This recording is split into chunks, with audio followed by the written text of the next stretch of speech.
person. Dani Shapiro. I'm Dani Shapiro. Impromptu surprise, come as you are conversation. I did not announce because I just wanted to be here and make sure it felt right. So we're off the page, which it Dani. totally does. I know. Yeah.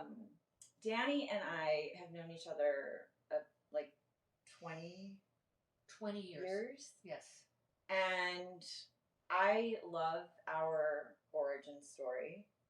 So, do you want to share it? Okay. Yeah. I mean, we thought we'd share our origin story because I don't know, it's beautiful, but it's also instructive in some way. I'm just gonna look just to make sure it's actually going. But you keep going. I never do this live. Yeah, so. we're on. You're good. Very cool. Yeah, welcome to Substack, by the way, Dani. Like, how great is it that Dani is? I'm pretty excited. I'm excited too. I feel like I'm in a foreign country. So 20 years ago, I live in the Northeast in rural Connecticut, and I was back and forth to LA quite a bit. Actually, because my husband and I were trying to have a second child, and after having the first child, the easy way, we were trying to have a second child, the assisted way, and it wasn't happening easily, and I was in a lot of, I had a lot of feelings. And the one thing I did for myself while I was there was I checked out yoga classes near me. This is how random this was. Yoga classes in Santa Monica. Oh, there's this place called Yogis Anonymous. And there's an 11 o'clock class. And it's the owner who's teaching it. And her name is Allie Hamilton. I'm going to go to that class. And it was 11, right? I think? Yeah. Because that was sort of the sweet spot time-wise for me, because we also had our young kid with us, and so early mornings were shot, and later in the day it was shot. So I took myself to this class for the first time, and it was a packed studio of Allie devotees, and it was this amazing, sweaty, really hard, a million chaturangas vinyasa class, and everybody, it's LA, so everybody was gorgeous, and everybody was young, and everybody was tattooed, and everybody was had these beautiful practices. So I sort of hid behind a column and practiced behind a column, unrolled my mat there. And I did that every day while we were there. And it was the 1 hour of the day where I felt like it was just for me. It was, for my mental and spiritual and emotional health. And then that week or two were over, and I came home. And a little while later, I was thinking about teaching, because I teach. And you don't always know who's in your class. You don't always know how appreciated you are. And I thought, I'm going to write to this Allie Hamilton, because I want her to know that she really saved me during that time. And it was such a hard time. And I just wanted her to know that. So I found your email. I wrote this email that essentially said that, and said I was the blonde behind the pole. You might not remember me. I never came up and said hello to you. But your classes meant the world to me. And a very short time later, I got an email back from Allie saying, "Oh my God, it was you. I love your work. I was sort of in your orbit back when I was at Barnard, and you were teaching at Columbia, and I love your books, and oh my God, and I would have died if you would come up to me." Yeah. Which is also really hilarious, because I'm pretty shy by nature, and I don't tend to go up to the teacher in general. Yeah. I'm just not a go up to the teacher person. No, I'm not either. But meanwhile, like, I was intimidated and shy about going up to the teacher. You as a teacher are then emailing me saying, like, oh my God, if I had known you were in my class, I would have died. And so we were, if not for that instinct I had to reach out to you, we just would have been ships passing. Yeah, no, it wouldn't have happened. Right.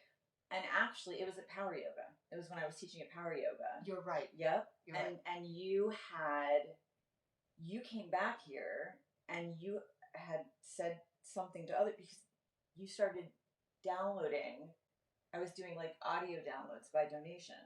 Right. And I started getting all these people downloading it. This is way back. This is in like, I want to say 2004. That's about right. Okay. Yeah, 2004, 2005. Yeah. And they would tell you what part of the country those downloads Yeah, are so coming from? I just started doing this. Like, I strap an iPod on my arm back when you remember iPods, right? And I would record the classes that I was teaching live, and then I put them on this very simple, like, I think it was a WordPress site or something, and people could just download them by donation. It was just the audio. And so you came back and downloaded some of those, and then I think you had some friends. Yeah, I had a friend who had just opened a local spa, and was a serious practitioner of yoga, and I said, you might want to think about having this Allie Hamilton from Santa Monica, this amazing teacher, come and be in residence at your spa when it opens, and so she reached out. That happened too. Yeah. So anyway, so I get this unbelievable email, and at the bottom it's signed Dani Shapiro. Now, what had happened for me is, and I was trying to remember earlier, I don't know, I have a feeling, I can't remember which of your books I read first. I don't think that I read them in order. I think I read maybe like your third book. But what I used to do this thing where if I read a book that I loved, I would then go find the author's first book and then try to read in order, to the present. So by the time you sent me that email, I had done that. I had gone back and read every single thing. So, Los Angeles, like, whatever, people. Hi. We're live. I know you're live, but it's posting. I just look. It's posting sideways, and some people are commenting that it is. It is sideways. Okay, you want to turn it? So I'm going to flip the camera on its side. We have Dani's husband just came into the room to save the sideways. And somebody very nicely posted that. See, I don't really go on Substack, so we're going to go. Thanks, Michael. Sure. Michael is a film director, so. Yay! He knows how to do wait a this. minute. It should go this way. Now, it would be really funny if we went upside down next. Yeah. Like sideways, upside down. Yeah, I think, well, now we have what's called a Dutch angle here. Dutch angle. So we're tilted. Yeah, hold on. Sorry, Di. It's going to be fine. All right. Does it matter if it goes this way? I don't know. Apparently it does. So what I need to do. Maybe we could just no? Well, hold on. Because this doesn't tilt The other way. all the way over here. There. Dutch angle. Yeah, we got a Dutch angle, so I need to. You could flip it like you were gonna, so it's facing us. I could. The other way. No? Yeah, I could do that. I could do this way so that you're seeing yourselves, but then I have to go this way. You're seeing. We see you, and then just turn it here. I think we're good though. But we're upside down. That's Michael, everybody. Michael, you're live on. I'm not really sure.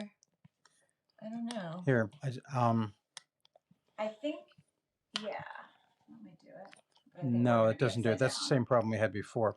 I think you can take the phone out and flip it toward us. That's what I have to do. Yeah. I know I have to take the phone out. There we go. And turn it this way. Will that do? Yeah. Oh, okay. This is. You did it.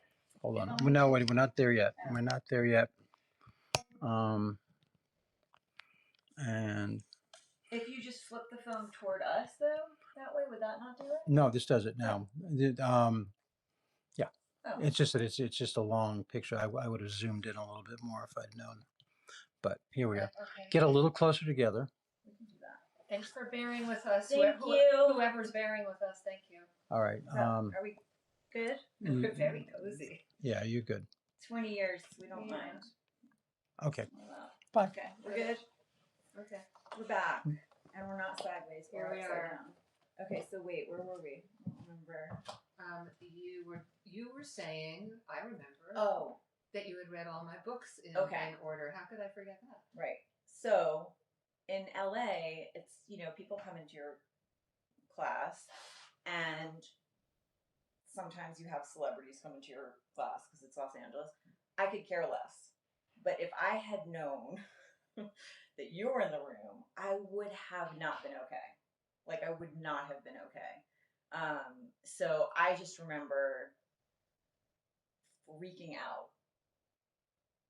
that you sent this email and that it was you. Because when I clicked on the on your website sign up, I was like, it can't be that, Dani. I know. Yeah, anyway, I'm also not somebody that studies jacket covers. Right. So like, So you wouldn't have recognized even if you weren't behind the column. I don't know that I would have been like, Anyway, so then I came here and you set up a workshop. Yeah. And that was great. Here we are. And 20 years later. It's one of those stories, and we were talking about this earlier. I feel like the best people and circumstances and events and creative projects in my life have come from following an instinct and not dismissing the instinct. Yeah. Not just having the thought and thinking, well, this is, I think Emerson said this, like not discarding the thought or dismissing the thought because it's your thought, but actually following through on it. And I wasn't, I was, and it was coming from this spirit of just absolute, I just want this person, like if I had never heard back from you, that would have been okay. Mm-hmm. I just want this person to know that her teaching mattered to me at this moment. Yeah. And there have been, other circumstances like that in my life where I just feel like, why don't we always take that step? That feeling of, I'm gonna follow through on this. I'm gonna pursue this. Something is telling me that there really might be something here, and it could be starting a podcast, or it could be starting a new book, or it could be meeting someone and just having that feeling of, in a way, that's what my last novel was about.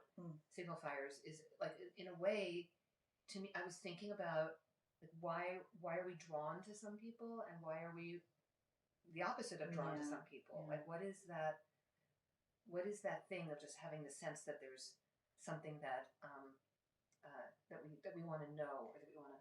I wanted to, since you mentioned it, like I was just going to ask you to talk about the pole and the woman. Oh. Although I can never hear the story and not lose it. But no. By the way, I cannot imagine, if you have not read Signal Fires, it is one of my favorite novels of all time. It is such a gem.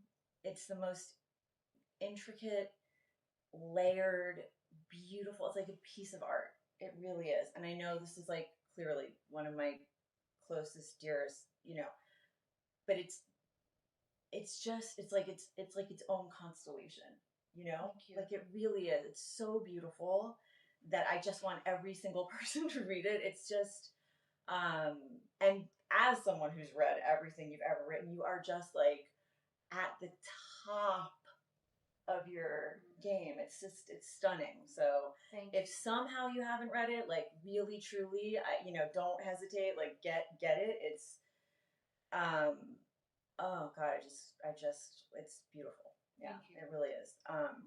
Well, the thing about, I'll tell the story of the pole, but the thing about Signal Fires, again, going back to instinct, is that's a book that I began, let's see, in what year? I began it in, I'm going to say 2010. And I wrote 100 pages. I knew these characters. I loved them. I knew this world. I was just so inside of this novel, but I had begun the novel with an idea of how I wanted to structure it. And just briefly, the idea was that I wanted to structure it telling the story backward in time. It did not occur to me how deeply flawed an idea that was, because if you keep on moving backward in time, you run out of time. You run out of, when I got to a moment on New Year's Eve of 1999, when this child is born, who was my favorite character in the book, if I kept on moving backward in time, there would be no Waldo. He doesn't exist. He doesn't exist. And so suddenly I teach this stuff. I could have told someone else this, but yeah, I was so in love with these characters and the story that I didn't see it myself. And so I was heartbroken because I could not figure out how to tell the story in any other way. And I put it in a drawer. And I went on to write other things over the next, 12 years or so. And I also went through a whole bunch of life experiences during those 12 years or so. And when I rediscovered those pages, we were all going through globally a life experience together, which was that it was the pandemic. And, I was home, as so many of us were. My family was home. My son was came home from college. My husband came back from the set where he was making a movie. And at some point I was kind of losing my mind, and I was tired of baking and tired of, like Sourdough. whatever we were doing, like endless sourdough starters. And I decided to clean out my office closet. Let's Marie Kondo the fuck out of my office closet. And so I'm there and I'm pulling all, these boxes and pages and papers and folders out. And there is this neat little actual 100-page pile of pages. And it was that manuscript that I had abandoned. Sparked joy. That definitely sparked joy. Like, thank you, Marie Kondo.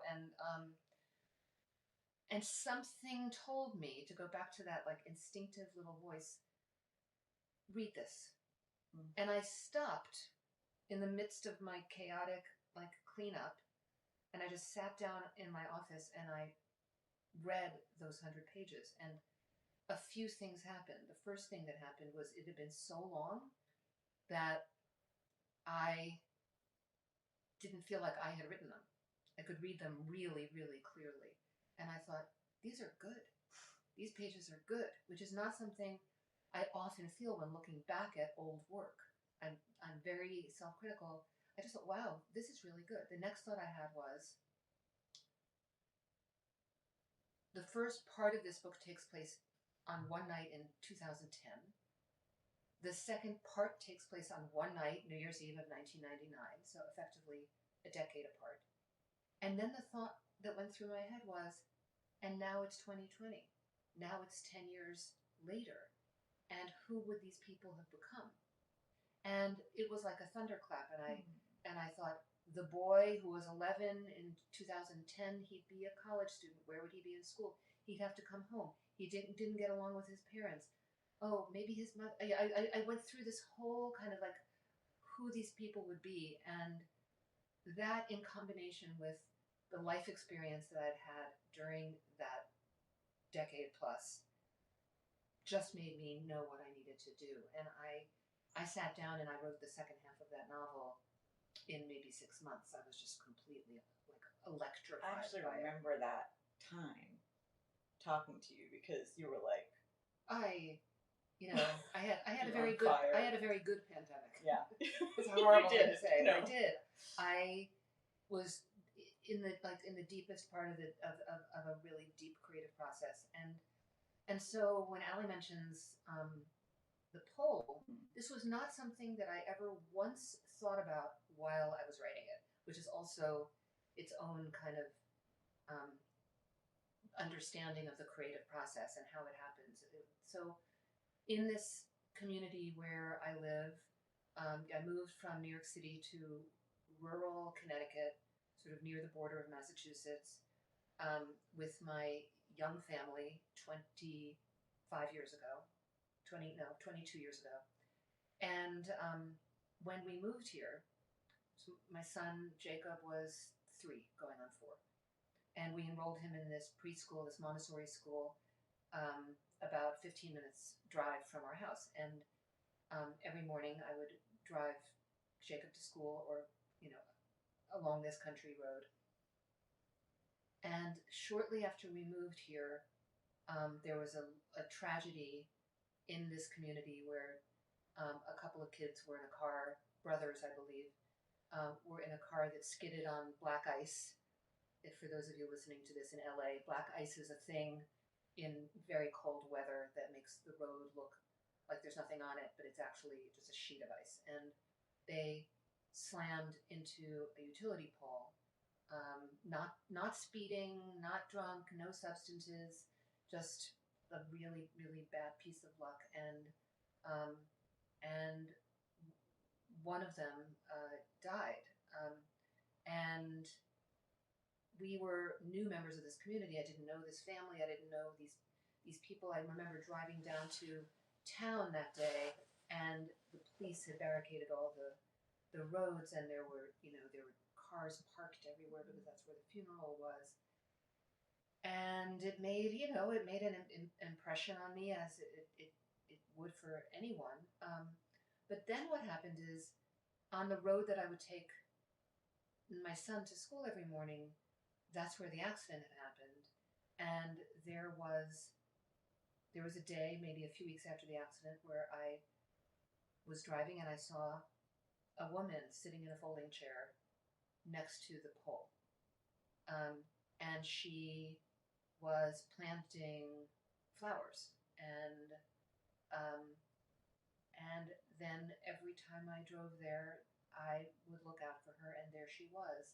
And it was clearly the mother of the boy, and she was there planting. And then it became Christmas time, and she decorated the pole, with tinsel and lights. And I know, I'm sorry.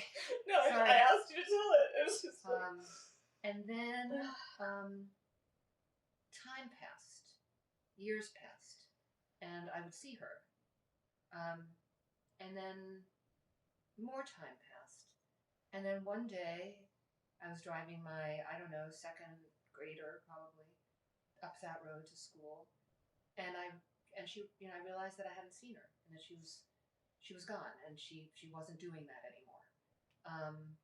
And I never knew what happened to her, whether they moved away or whether she sort of completed that process for her in some way.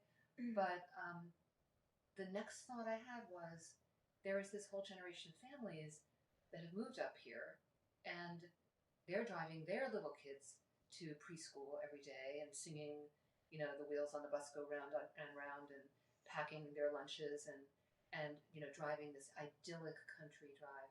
And they have no idea that something so heart-wrenching and tragic happened at this spot. So that stayed with me. And I think, land and what happens on land, and buildings and structures and their history, and,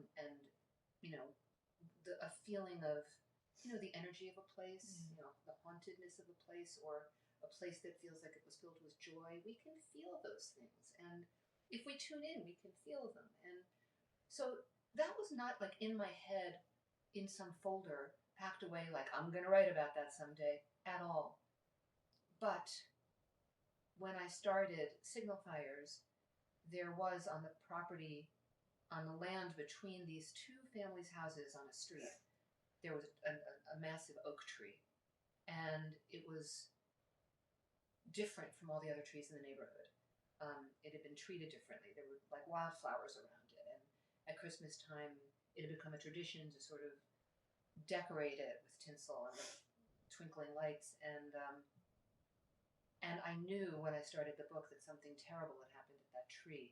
And different characters reacted to it differently. The characters who didn't know about it just called it the magic tree. Like all the neighborhood kids called it the magic tree because there was something magical about it. But this elderly doctor living in the house overlooking the tree knew what had happened at that tree. His family was involved in what had happened at that tree. And he looked at it with such pain. And so, but it was like I was finished with the novel before it occurred to me that the pole was the tree. Yeah. It just never, I think so often, especially in first drafts of fiction, the writer's the last to know. And it should be that way, because otherwise I think it can become too over prescribed and manipulative and intentional. Yeah. I love that. I love that. I love as much as it like. Sorry. No, sorry. It's beautiful and sad and heartbreaking, and life. Yeah, and It's life. life. Yeah. And death and all of it. So, Yeah. we were talking about like ritual earlier today, and also about, I think, this idea people have because you've written so many books that it's easier. You're writing another one. I'm allowed to say that, right? Mm-hmm. And you were saying that's not the case. That like every book is No. like, yeah. Yeah, I mean, I say this to my students all the time. I mean, every book is its own mountain. It is, if you've climbed, you know, Everest, you haven't climbed Kilimanjaro. Right. You haven't even climbed like that hill, you know, down the road. And it's hubris and dangerous to think that you have, or like think that you know that terrain, because I mean, I never begin any piece of writing thinking I've got this. I think the opposite of that. I think literally the words I think are, here goes nothing. This is probably not going to work, but I'm going to try it anyway. And I think that's the I'm going to try it anyway that separates people who actually do this from people who don't. Yeah. Who, you know, who hear that, you know, inner censor voice saying, you know, you can't do this, or so-and-so's done it better, or the world doesn't need this, or who do you think you are, or, you know, whatever the version of your inner censor who shows up that day is. If you listen to it, then you don't have that day, and then you don't have the accumulation of days, which eventually leads to a piece of work. Right. And then we were talking about too, like the pressure, because when you don't write, like that pressure that you feel in your head or in your body, because I feel that, like, if I don't write, I don't feel well. Pressure doesn't have anywhere in to go. my body, and it's not. I can't go release it by going and doing yoga. Like that's not going to do it. It's here. Yeah. No, I very much have the same, and I made some kind of peace with it in the sense that I really think it's the writer's disposition, whether, or the writer's temperament, because really, what sane person would choose to go into her room by herself and close the door and be totally out of step with the rest of the world that's, you know, scooting on by, and write, you know, like, and do this work. I mean, no one's doing it for the money. No one's doing it for the glory, or if they are doing it either for the glory or the money, there are easier ways to kind of go that route. They're doing it for that sense of absolute necessity. Like if I don't do this, I'm not going to feel well. This is my medicine, and this is, you know, and by that I don't mean journaling. I mean it can get really misunderstood. It's like it's not therapy. It may have a therapeutic effect, but it's definitely not therapy. It's not free association. It doesn't all belong in there. It's about shaping and creating and honing and polishing a thing until it's exactly what you were hoping to say. And that is, there's a kind of chiseling to that. And that is deeply satisfying. It is, it's not comfortable, but it's satisfying. And you know, not everyone needs to do that, but people who are writers in part because we do need to do it. Do you think sometimes also you're trying to understand something you're grappling with? Sometimes you start writing and you don't even know exactly, like you're either trying to understand yourself, or you're trying to make sense of something in the world, or you're trying to make sense of your response to something. And so you're writing, and then you figure, Always. Like, right? Always. And then you shape it, because maybe it's like a universal thing, or you think it might be, or Well, it's like it's when it surprises you. Yeah. It's when you're discovering something. I mean, I write both fiction and nonfiction. You write primarily nonfiction, a memoir, and another thought that I've had in recent years about memoir is, why would you go into a room and close the door and write down what you already know? Right. That would be boring to you, Yeah. and to all the world. Right. It would be boring because you're writing down what you already knew. What would be the impetus? What would be what would make that a propulsive, necessary narrative? And so, even though you might think you know the story, I'll quote my friend Andre Dubus III. I love quoting him. He's so eloquent. Everyone should read his work. But we were on a panel together once, and he said, the act of writing memoir is the difference between asking the question, what happened, and what the fuck happened. Yeah. And that's it. Are you allowed to curse on something? Oh, fuck yeah. Okay. But it's like what? They would have kicked me off a long time ago otherwise. Yeah, really.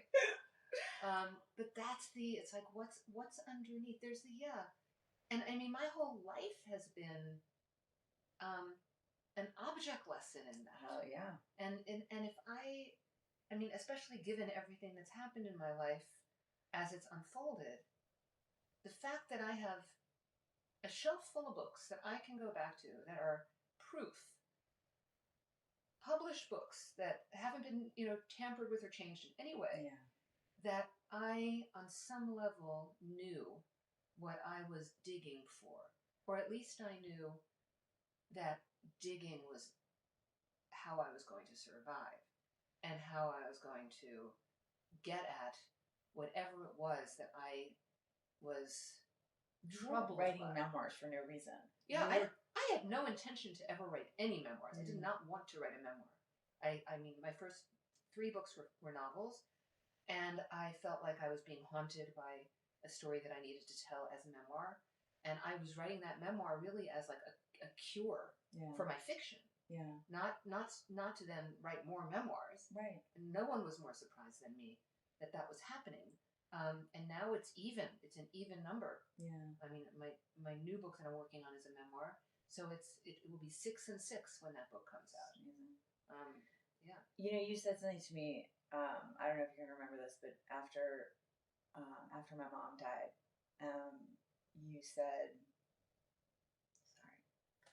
you said your relationship with her is going to keep changing.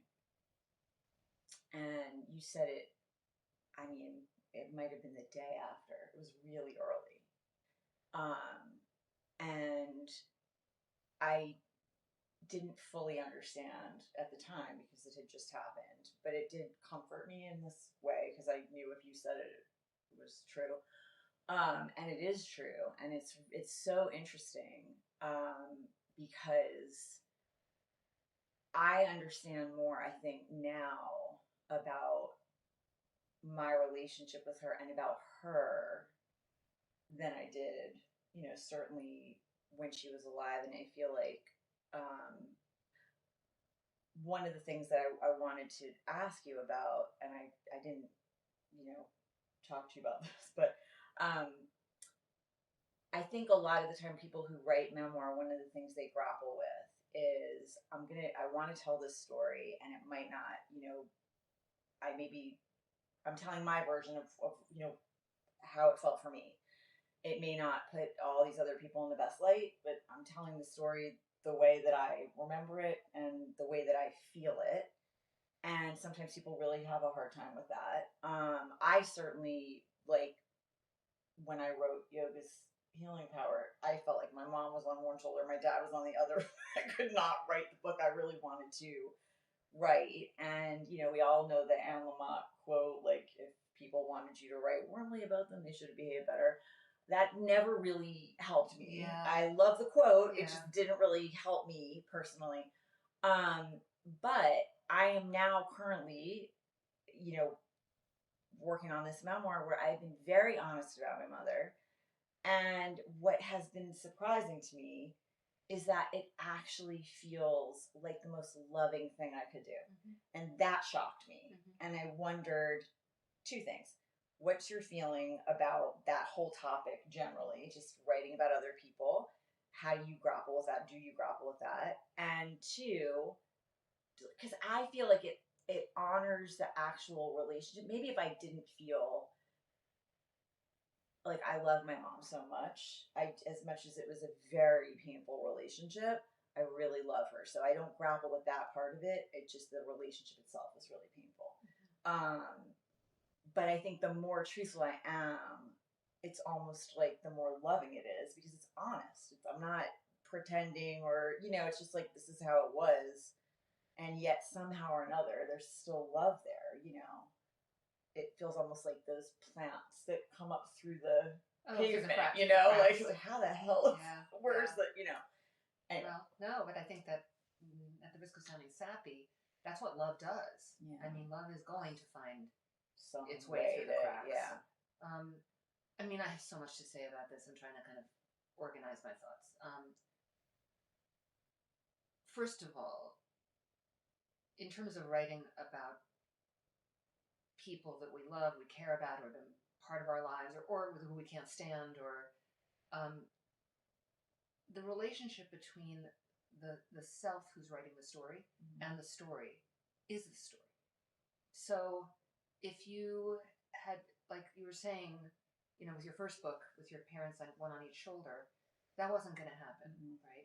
Because that self, that writer, younger Allie, was not capable of telling that story.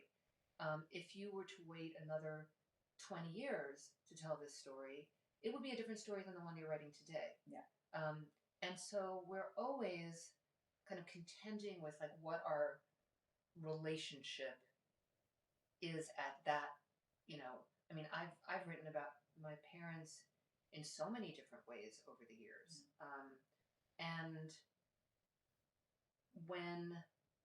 the question of like sort of the living and the dead, when my mother first died, I didn't feel liberated by that I was already writing about her. What I actually felt was like, oh no, I'm the last word on the subject of Irene Shapiro. And that feels, and I wasn't feeling very kindly toward her. And also she was so angry at me for the way she felt actually fine about when I wrote Slow Motion. She felt fine about it when it came out, but she was quite a difficult person. And what happened with Slow Motion, my first memoir, is that the people in her life started reading it as a way to understand her. So her doorman, like her lawyer, her accountant, her friends. Oh, the daughter's written it. Oh, okay. And so, and my mother was very much a part of that, of that first memoir, because it was largely centered around the car accident that killed my dad. And my mother was in the car and she was very badly injured. And her recovery, which was miraculous, this all took place in my 23rd year, and I was their only child. And so, I was writing about that. And that also meant that I was writing about my mother and my father and their families, and also a lot of very, very unflattering stuff, I must say, about myself. Which is, I think, one of like rule number one of writing memoir is, are you willing to were interrogate? So honest. Like, and that is, I think, the thing that drew me in, because I was struggling. Like, I think I found your books when I was in my early 20s and really suffering and struggling. And there was something in there that I thought, oh my God, this person understands, like, and it's so rare when you're in that pain. I always, when I give readings to this day, I mean, it's I joke about this now, but it's like I look out at the audience and there's always one young woman crying in like the third row, and I look at her and I think, you just read Slow Motion. but the thing about the ways that, and I do remember saying that too about the way that you would feel about your mother over time. But it's the relationship too. You're right. It is the relationship. Yeah. It is. It's ongoing. It's so interesting. And I mean, when I I don't know if we want to necessarily go there because this tends to kind of hijack all other conversations, but when I made the discovery that I wrote about in Inheritance, that my dad was not my biological father, and that like I had been the family secret. Everything I learned as I researched that story, which was literally the story of like why I'm here. Yeah. Everything about that story gave me stores of compassion for my mother that I had never been able to access before. Yeah. Because I didn't have all the information. Yeah. And so even some really dreadful ways that she treated me and behaved toward me, and that I'm still dealing with the, after effects of, Yeah. and will until the day I die, even that behavior made me think, oh, she was so frightened. And she was, every time she looked at me, her daughter, she was seeing a secret. Yeah. And she was also seeing kind of this baby who she didn't have all the information about. Yeah.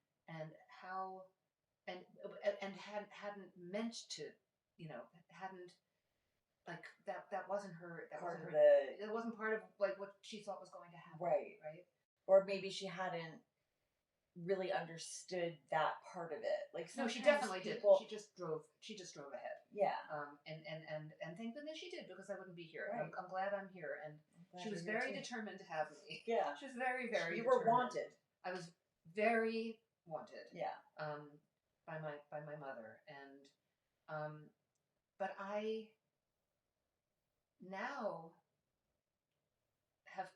am playing with the idea of writing about her. I would do it in a novel. Yeah. But I really thought about what could I spend a few years really thinking about what it was like to be, to grow up on a chicken farm in New Jersey and then be the first woman in your high school class to go out of state to college and to get to New York and become like a junior copywriter in an advertising agency, and then open your own advertising agency, and then get divorced from your first husband when you're 30 years old. Who did that then? Yeah. Very few people. This was like the Mad Men era. Yeah.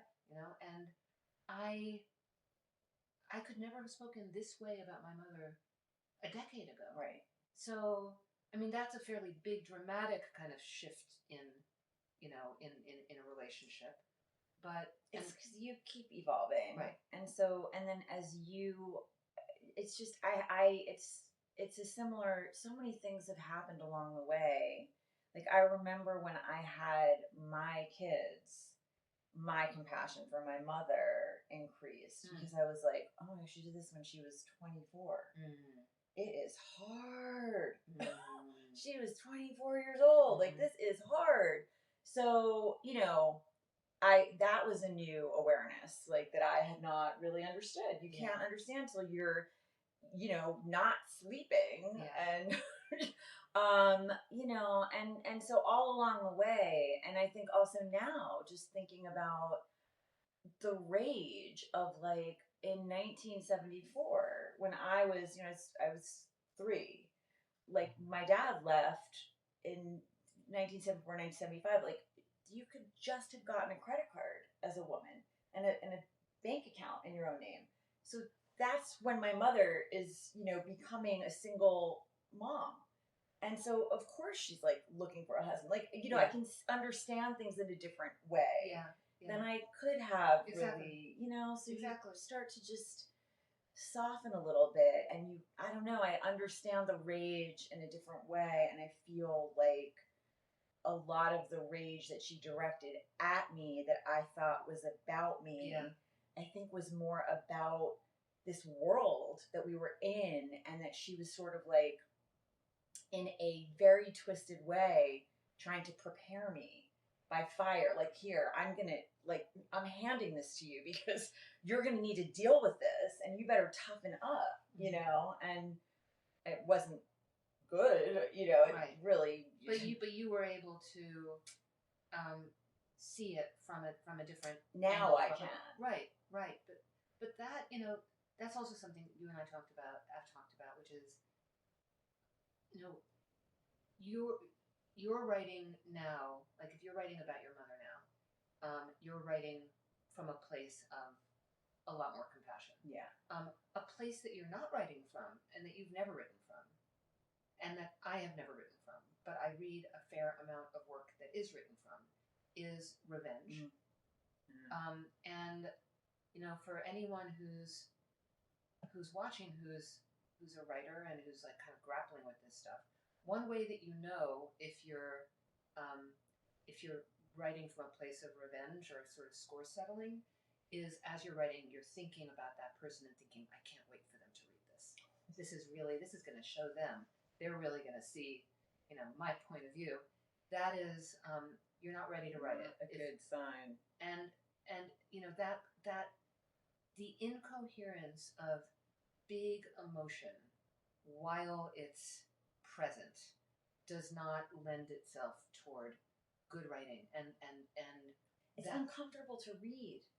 That's the other thing. Yeah, like just for me, but not in a good way. No, right. No, in a very uncomfortable. I don't want to be reading this way. Right. Like this is between you and this other person, and you are airing your dirty laundry, and I don't want any part of it. I really. Well, and in a way, what you're saying is it doesn't leave room for the reader, and good books leave room for the reader. Yeah. Good books have a generosity to them that allow the reader to be kind of there in the scene, witnessing, feeling empathy, feeling, identification, feeling whatever the scene calls for, but the reader is actually kind of standing there practically in the white space. In, right? And I know the minute that I'm feeling like, ooh, no. Yeah. That it's like this should not. And it's not out of you have no lack of desire. I mean, it's not like you mind being uncomfortable. No. But that discomfort needs to be in the service of something. I mean, the specific kind of discomfort of like, this really feels like it should have been a letter written to this person or an email or a conversation between you and this person, and not a thing that you wrote and published. You can feel that, you know, and it's not a good feeling. Yeah. And also because we're living in the time of immediate publishing. I mean, one of a beauty about books they take a long time.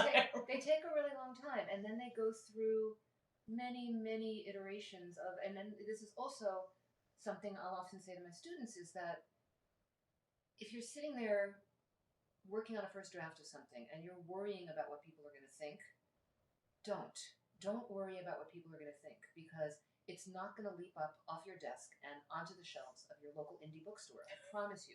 No one is going to steal it unless you're in a Jean Korelitz novel, but that's a different story. No one's going to steal it and kind of like take it from you. It's yours.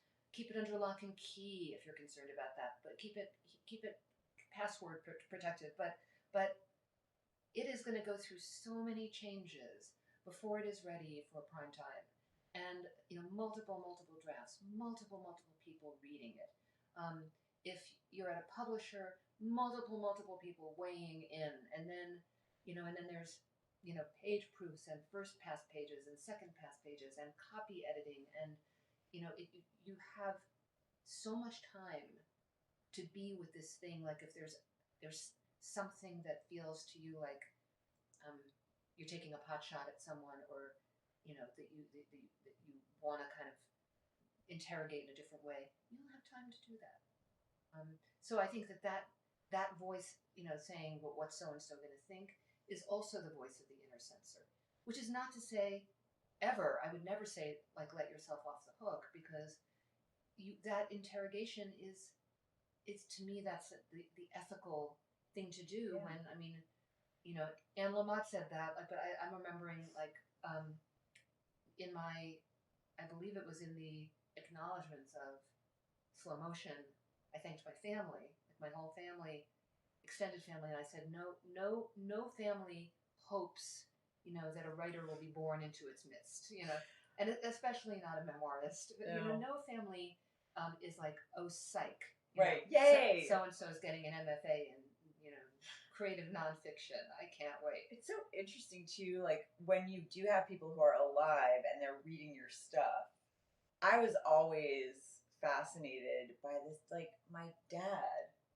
the things that would upset him versus the things that wouldn't upset him. Yeah. I was so weirded out by that. Yeah. You know, like I could talk about all the women he was banging. That was fine. But the minute I say he hit me upside the head one day on Columbus Avenue, Not fine. yeah. Wait a minute, like That calling me. That doesn't make me look Wait good. a second, take that out. I didn't hit you that hard. Yeah. Like, Dad, what are you talking about? Like, that's the thing. Yeah.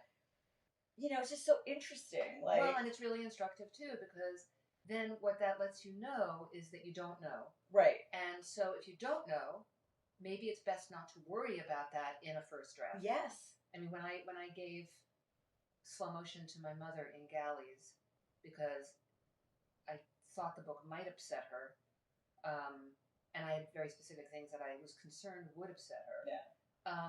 She called me as she was reading it, and she was upset about something that never in a million years did it occur to me would upset her. And I was like, oh, I can fix that, Mom, no problem. I you know, It's the narcissist. Like, I'm sorry, but it's like you never know. It's going to be this weird thing out of like left field that you just would never have thought of is going to be the thing that's upsetting, and you're like, that is the thing. Well, Did you read page 29 where I said all this other stuff, but you're upset about this? Well, it's about the way that the way that they see themselves and the way that they want to be seen. Yeah. Yeah. It's so interesting. Yeah. Anyway, is there anything that you have never been asked that you're like waiting for someone to ask you about writing or your process, or is there anything? You know, as you can tell, I'm such a long talker when I answer that. You know, I don't think that there's ever anything I have like that. Anything I haven't been able to answer in some way. You know what I mean? Like no. Or what about like? Is there anything that you think would like surprise anyone about your? I don't know, like your process or. I mean, it's changed a lot over the years. Yeah. And that, you know, on Instagram, I'm almost every day posting, you know, today's office with a picture of wherever I am, because I've become much more nomadic in my habits. I used to need to face a wall, not a window. Wow. I don't know why I needed to be so kind of self-punishing, but it felt to me like I needed to have no distractions, and a wall was better than a window in that regard. I would, you know, when I started working on my first book, it was well before there were cell phones, and I mean, you know, I had a phone and an answering machine, and I would bury the answering machine under a pillow so that I wouldn't hear it click if somebody called. I'd turn the ringer off on my phone. And hardcore, Dani. It was hardcore, and I miss those days. Yeah. Because there was a lot less distraction. My first office was so crazy. I mean, I was so young and I had no idea how good I had it, but I lived on the top floor, I'll just say it, of the Dakota. Nice. And I was 20, like in my mid-20s. Oh my God. And the top floor had been the servants' quarters in the Dakota. So they're these teeny, tiny little apartments. And I was this like teeny, tiny girl and was living in this apartment and with my little dog. And I had a friend who lived in one of the grand apartments downstairs, and he had a room on that. Many people have storage rooms, as one does, of course, in New York City. Right. And his storage room was empty, and he said, do you want to use it as an office? So every day I would, with my cup of coffee and my Yorkshire Terrier named Gus, I would go down the hall barefoot, you know, like in my pajamas, to this room. And there was no phone in it. It had a window that overlooked the interior courtyard of the Dakota. Nice. And it had a desk and a chair, and I was uninterruptible, which is the most glorious thing. It was, I mean, I didn't. Just the room still exists. I was too young. I mean, I appreciated it, but I didn't appreciate it the way I would appreciate now. Yeah. That kind of. I want to like rent the room at the top floor and the office. Right. I just want that for like a month. That's my writer's retreat. Just give me that. Yeah. And I'll leave my phone. Because life marches on and time marches on and everything becomes, busier, complicated. When I had my son, I remember, because I was always a roll out of bed and get to work person, and then I was like, well, can't do that because I want to be present for this little creature, and I also want to be present for my work, and I don't want to be distracted when I'm with him, and so how do I do this? And over time, I learned how. I just learned how, and I became more disciplined and committed with in the hours that I had, and I also needed to, I think it's harder for women to, be mothers who work and who work for ourselves, because then that can also seem like, well, you could come on the hike with the other moms. Yeah. I mean, you could, right? Yeah. Or you could go join, the Pilates class after drop off. But if I did anything like that, my day would be shot. I mean, a phone call can shoot my day. I know. Looking at the news on my phone can shoot my day. Once I'm in a state of reactivity, I'm no longer in a state of creativity. Yeah. And finding ways in my That should go on a t-shirt. I've literally never said that before. Once I'm in a state of reactivity, I'm no longer in a state of creativity. Yeah. You should go trademark that. I really think it is. It's true though. It's true. Yeah. And I think we're all grappling with that right now because we're all struggling and suffering, and there's a lot of anxiety and trying to manage that reality and also create and carve out some space where you can create, but you're not sort of denying reality, because you also can't create that way. Right. You've got to be in and of the world too. So it's just it's a weird, difficult balance. I was telling you earlier, I have days where I get up and I'm like, I go out to the kitchen, I say goodbye to Devin, I make coffee, and I sit down and I'm like, okay, I'm just okay. I'm just gonna sit here in the den for a minute and just try to figure out how to do the day right now. I don't know how to be a human being right now because it's so devastating. And so sometimes I just have to be not okay and be okay with not being okay. And I'm like, all right, I can't push my way through this. I just have to kind of be here, and hopefully I'll be able to write through it in a little while. Sometimes I read for a little while and that helps. I just kind of try to figure out how can I help myself. Yeah. Well, and and what you're talking about is quieting the mind so that it's possible to begin to discover what's in there. And and it's harder and harder, and every writer I know is suffering from this kind of there's this whole field of information science. Is it information science? It's the statistic that I want to quote is that it's been studied that a phone call, being disrupted by a phone call, it can take 11 minutes after that call to return to whatever the state was before that phone call. And that's just a phone call. We're not talking about a barrage on a phone. I can't look at any of that stuff. I can't. I do really manage timing. I will say that. I can't start the day with the new horror of the I can't do that.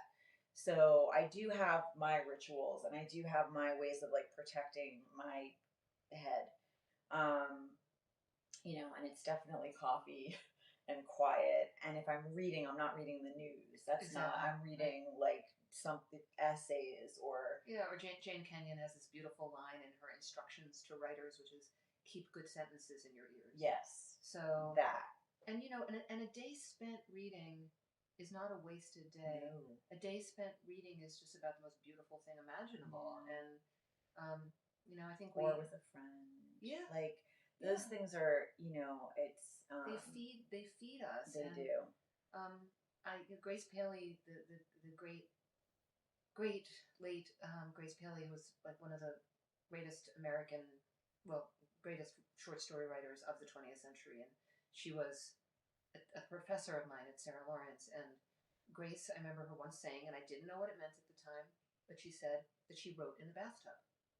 And as her student, I remember thinking, how does she do that? How does the pad not get wet? How does she keep the ink going in the pen in the right direction?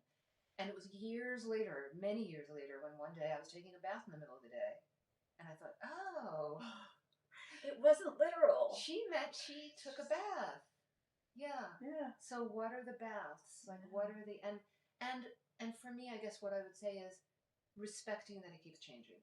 Yeah. Respecting that, all winter long, this past winter, I wrote in the room behind us because I would, Michael would like set up a fire in the fireplace for me, and then I would sit in a chair near the fire and I would stoke the fire all day. And so with that pressure cooker energy that you're talking about, that feeling of like, I cannot tolerate being in my body right now because my head feels like it's going to explode, I could do something productive with that. I could, feed another log to the fire. I could like zhuzh the fire, and that helped all winter long. Did you say zhuzh? I said zhuzh now.